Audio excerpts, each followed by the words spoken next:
కాబట్టి ఇలా రేవంత్ రెడ్డి విద్యాశాఖ మంత్రిగా ఉన్నాడు. రేవంత్ రెడ్డి మాట్లాడితే బూతులు మాట్లాడుతున్నాడు. నువ్వే ఈ రాష్ట్రానికి విద్యాశాఖ మంత్రివి, నువ్వే ఈ రాష్ట్రానికి ముఖ్యమంత్రివి. గా అనాథ పిల్లలు, ఈ అర్బన్ రెసిడెన్షియల్ స్కూల్ అంటే బ్రిడ్జ్ స్కూల్లో ఉండే పిల్లలు అనాథ పిల్లలు, ముఖ్యంగా తల్లి తండ్రి లేని పిల్లలు. ఈ అనాథ పిల్లలు మాట్లాడుతున్నాడు. నువ్వే ఈ రాష్ట్రానికి విద్యాశాఖ మంత్రివి, నువ్వే ఈ రాష్ట్రానికి ముఖ్యమంత్రివి.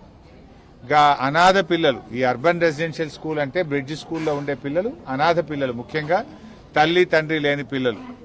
ఈ అనాథ పిల్లలకు కడుపు నుండి అన్నం పెట్టే చేతనైతలేదా నీకు?